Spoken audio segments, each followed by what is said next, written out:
সাংবাদিকদের বিরুদ্ধে ঢালাও হত্যা মামলা অন্তর্বর্তী সরকারের স্বাধীন সাংবাদিকতার প্রতিশ্রুতির লঙ্ঘন। সাংবাদিকদের নামে এভাবে হত্যা মামলা দেওয়ার প্রবণতা আন্তর্জাতিক অঙ্গনে অন্তর্বর্তী সরকারের ভাবমূর্তিকে ক্ষুণ্ণ করছে বলে মনে করেন সম্পাদক পরিষদ। শনিবার এক বিবৃতিতে সম্পাদক পরিষদ একথা জানায়।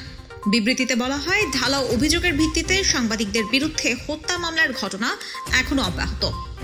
সম্পাদক পরিষদ দ্ব্যর্থহীন কণ্ঠে বলতে চায়, এ ধরনের মামলা প্রচলিত আইনের অপব্যবহারের শামিল, একই সঙ্গে অন্তর্বর্তী সরকারের স্বাধীন সাংবাদিকতার প্রতিশ্রুতির লঙ্ঘন। বিবৃতিতে আরও বলা হয়, সাংবাদিকেরা কোনো অপরাধ করে থাকলে সুনির্দিষ্ট অভিযোগের ভিত্তিতে যথাযথ ধারা অনুসরণ করে তাদের বিরুদ্ধে আইনি ব্যবস্থা নেওয়া যেতে পারে।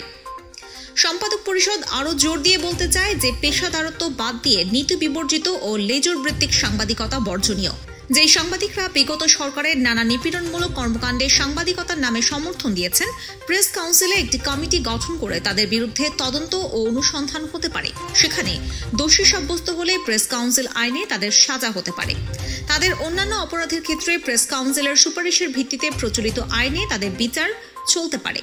বিগত সরকারের সময় ডিজিটাল নিরাপত্তা আইন, সাইবার নিরাপত্তা আইন সহ নিবর্তনমূলক বিভিন্ন আইন ও হয়রানিমূলক আটক গ্রেপ্তারের মাধ্যমে সাংবাদিকদের কণ্ঠরোধের যে প্রয়াস চালানো হয়েছিল তা বৈশ্বিক পরিমণ্ডলে অত্যন্ত নিন্দিত ও সমালোচিত হয়েছিল।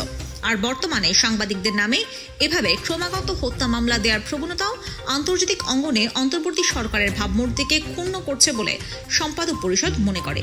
এই অবস্থায় যথাযথভাবে যাচাই বাছাই করে অভিযুক্ত সাংবাদিকদের কোনো সংশ্লিষ্টতা না পাওয়া গেলে এসব মামলা থেকে দ্রুত তাদের অব্যাহতি দেওয়ার আহ্বান জানায় সম্পাদক পরিষদ।